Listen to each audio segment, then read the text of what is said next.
எத்தனை காலம்தான் ஏமாற்றுவார் இந்த நாட்டிலே. இந்த பாட்டுக்கும் கடகராசிக்கும் ஏதோ சம்மந்தம் இருக்குது. கடகராசிக்காரவங்க ஏமாத்துறவங்க அப்படின்னு சொல்கிறீங்களா? கோவப்படாதீங்க பிரதர்ஸ் அண்ட் சிஸ்டர்ஸ், கோவப்படாதீங்க நண்பர்களே. டோன்ட் வெரி அப்படிலாம் சொல்லுவேனா? நான் நெகட்டிவாக பேசி நீங்கள் பார்த்துருக்கீங்களா? அப்போ இந்த பாட்டு எதுக்கு இந்த இடத்துல வருது? எத்தனை காலம்தான் ஏமாற்றுவார் இந்த நாட்டிலே. இது கடகராசிக்காரங்க பாடுற பாட்டு. கடகராசியில் பிறந்தவங்க இந்த பாட்டை பாடுறாங்க. நான் ஒன்று நினைக்கிறேன்யா, என்னைய புரிஞ்சிக்குங்க. நீங்கள்லாம் ஒன்று நினச்சிக்கிட்டு நான் இதை தான் நினச்சேன் இப்படின்னு சொல்கிறீங்களே, இப்படின்னு கடகராசிக்காரங்க நினைக்கிறது என் காதில் விழுகுது. நீங்கள் 12 வயசாக இருக்கட்டும், 15 வயசாக இருக்கட்டும், 20 வயசாக இருக்கட்டும், 30 இருக்கட்டும், 50 இருக்கட்டும், கடகராசி நினைப்பது வேறு. ஆனால் மக்கள் கடகராசியை எதிர்த்து இருக்கக்கூடியவங்க.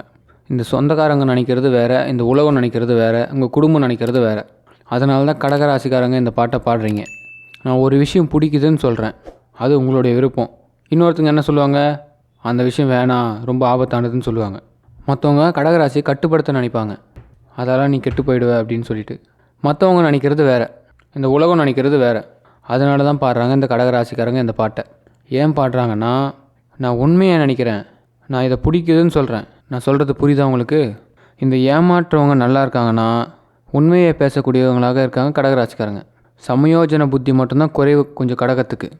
என்னங்க இப்படி பேசிட்டீங்க, வாடுறீங்க, உலகம் இப்படி இருக்கும்னு நினச்சிருக்கிறோம், ஆனால் உலகம் வேறு மாதிரி இருக்குது. அதுதான் நமக்கு சிரமத்தை ஏற்படுத்துது. சரிங்க, எப்படி இருந்தானே ஒரு நண்பனாக நான் உங்களுக்கு உதவி செய்கிறேன். என்ன கடகராசிக்காரங்க, சரிதானே? எந்தெந்த கிரகம் எப்படி இருக்குன்னு நம்ம பார்க்க போகிறோம்.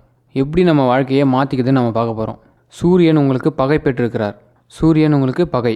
நீங்கள் இந்த சூரியன் பகை பெற்றிருக்கிறதுனால நீங்கள் இந்த சிம்ம ராசிக்காரவங்கிட்ட, மேச ராசிக்காரவங்கிட்ட, துலா ராசிக்காரவங்கிட்ட, மகர ராசி கும்ப ராசிக்காரவங்கிட்ட கவனமாக இருக்கணும்.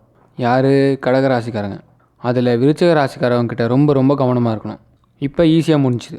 அடுத்தது இந்த கடகராசிக்காரவங்களுக்கு செவ்வாய் இந்த மேஷம் விருச்சிகம் அன்சப்போர்ட்டடாக இருக்குது. அது மாதிரி பார்த்திங்கன்னா நீங்கள் பிறந்ததுக்கு பிறகு ஒரு இடம் வாங்குகிற யோகம் கிடைக்கும், உங்கள் குடும்பத்தாருக்கே ஏற்படும். ஆனால் நீங்கள் பிறந்ததுக்கு பிறகு அந்த இடத்துல இருக்க பாக்கியம் அமையாது. பூர்வீகத்தை விட்டு வெளியில் போகிற மாதிரி ஆகிடும். ஒரு இடம் மாற்றத்தை மாறி தான் நீங்கள் வெளியில் வர மாதிரி இருக்கும். ஏன்னா செவ்வாய் உங்களுக்கு நீசம். அப்போ புதன் உங்களுக்கு நட்பு, சூரியன் பகை. எவ்வளவு திறமை இருந்தாலும் நம்ம வெளிப்படுத்த முடியாமல் தவிக்கிற மாதிரி இருக்கும். நல்லா ஆடுவோம், நல்லா பேசுவோம், நல்லா பாட்டு கேட்க பிடிக்கும், ஜாலியாக இருக்க பிடிக்கும், மருத்துவத்துக்கு வரணும்னு ஆசைப்படுவோம். ஆனால் வர்றதுக்கு முடியாது. வெறுப்பு வந்துடும். என்னை நானாக பார்க்க முடியலையே அப்படின்னு சொல்லிட்டு ஒரு வெறுப்பு வரும். ஏன்னா சூரியன் பகை பெற்றிருக்கிறதுனால இந்த சூழ்நிலைகளை நம்ம அவ்வப்போது மாற்றிக்கிட்டே இருக்கோம். காலையில் சந்தோஷமாக ஒரு விஷயத்தை ஆரம்பிக்கலாம்னு நினச்சா அப்போ தான் நமக்குன்னு ஒருத்தர் வருவான். கரெக்டாக கமெண்ட்டில் சொல்லுங்கள், அது மாதிரி எத்தனை வாட்டி உங்களுக்கு நடந்திருக்குன்னு. சந்தோஷத்தை கெடுக்கிறதுனே ஒருத்தர் வருவாங்க. இது நான் கடகராசியாக இருந்து பேசிக்கிட்டு இருக்கேன். இதுதான் கடகம். சூட்சமங்களை அறிந்து செயல்பட வேண்டும். சந்திரன் ஆட்சி பெற்றிருக்கிறான். மனசு திடம் இருக்கணும். மனசு கண்ணா பின்னான்னு அலைப்பாயும். அது பக்கமே போகாதீங்க. அது எல்லாத்தையுமே சரின்னு சொல்லும். அதுக்கு எதுவுமே தெரியாது. உறவுகள்லாம் தப்பாக பேச தோணும். எல்லாத்தையும் கோவமாக நம்மளை திட்ட தோணும். நமக்கு யார் சப்போர்ட்டாக கைத்தட்ட சொல்கிறாங்களோ அவங்களுக்கு மட்டும் ஓகே சொல்ல தோணும். அந்த பக்கம் போகாதீங்க கடகராசிக்காரங்களே. ஏன்னா சந்திரன் ஆட்சி பெற்றிருக்கிறார், நல்லது தான். ஆனால் மனசு சொல்கிற படி கேட்கக்கூடாது. அது மோசமான எதிரி.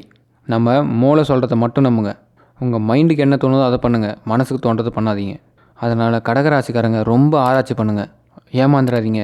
உங்களுக்கு முன்னாடி இருக்கிறதெல்லாம் போலின்னு நம்புங்க. நீங்கள் அப்படி நம்பினீங்கன்னா ஒரு காலத்தில் உலகம் அறிந்த ஒரு ஞானியாக கடகம் வரும். இதே கடகத்தில் பிறந்து உலக அழகிய ஒரு பெண்மணி இருந்தாங்க, இன்றைக்கி இப்போவும் இருக்காங்க. இதே கடகராசியில் பிறந்தவங்க. அவ்வளோ ஞானம் கிடைக்கும். அதே மாதிரி ஆண்கள் வளர்ச்சி அடையக்கூடிய நேரத்தில் வீழ்ச்சி அடையக்கூடாது. உங்கள் அதிகாரத்தை விட்டு கீழே இறங்காதீங்க.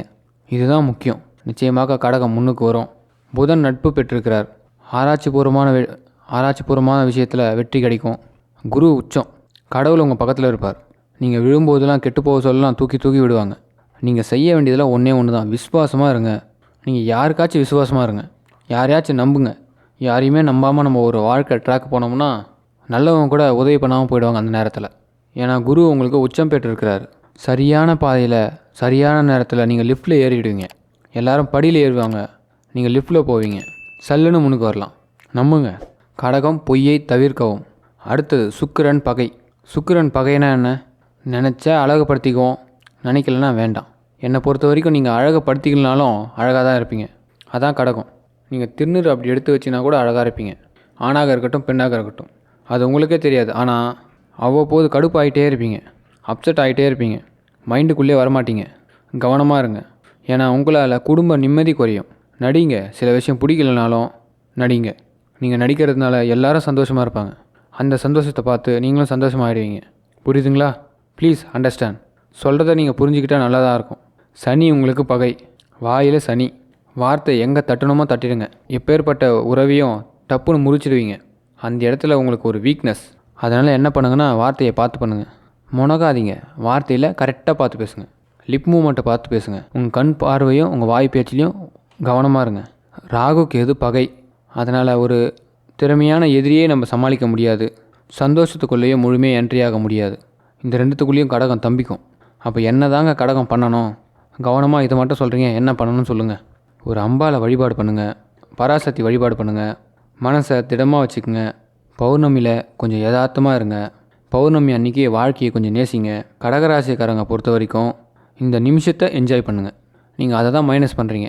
இந்த வினாடியை என்ஜாய் பண்ணாமல் வேறு ஒரு விஷயத்தை எதிர்பார்த்தே இருக்கீங்க. அதனால் இந்த விஷயத்தை அவாய்ட் பண்ணிடுங்க. அதனால் நீங்கள் மன உளைச்சலுக்கு ஆளாகிறீங்க. அதனால தான் உங்களால் யாரையும் எதிர்க்கவே முடியல. எல்லாருமே உங்களுக்கு எதிரி ஆகிட்டே இருக்காங்க.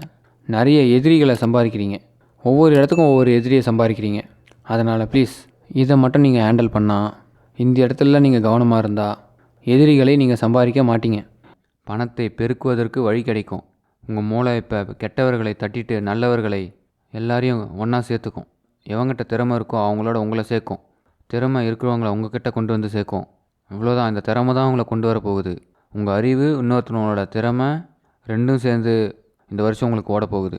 இதுதான் நேரம். எம்ஜிஆர் பாட்டு ஒன்று வரும், நெஞ்சம் உண்டு நேர்மை உண்டு ஓடு ராஜான்னு. இதான் நேரம், நல்ல நேரம். ஓடு ராஜா. இந்த நேரத்தை நீங்கள் தவற விட்டுறாதீங்க கடகராசிக்கு நேயர்களே. உங்கள் மனசில் மட்டும் இல்லை, உங்களுடைய வாழ்க்கையில் புன்னகை மலர்ந்து இருக்கும். இது நல்ல நேரம். தைரியமாக இருங்க. இந்த வருஷத்தை பொறுத்த வரைக்கும் உலகத்தை சரியாக புரிஞ்சுப்பீங்க.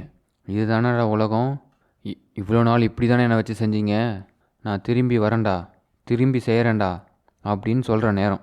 ஆக விசுவாச வருஷம் உங்களுக்கு ஒரு வீரத்தை கொடுக்கக்கூடிய வருஷம், ஒரு வரலாறு படைக்கக்கூடிய வருஷம், விட்டதை பிடிக்கக்கூடிய வருஷம். முக்கியமாக அவங்களுடைய அவமானங்கள், அசிங்கங்கள் இது எல்லாம் தூக்கி எறிஞ்சி ஒரு ஃப்ரண்ட் பேஜில், அதான் சொன்னல நியூஸில் கூட பிரபலமாக வர போகிறீங்க. நீங்கள் வைரல் ஆகக்கூடிய நேரம் ஆரம்பம். கடகராசிக்காரங்க, நீங்கள் உங்கள் ராசிக்கு 500 லைக் 1000 லைக் போடுங்க, வருதான்னு பார்ப்போம்.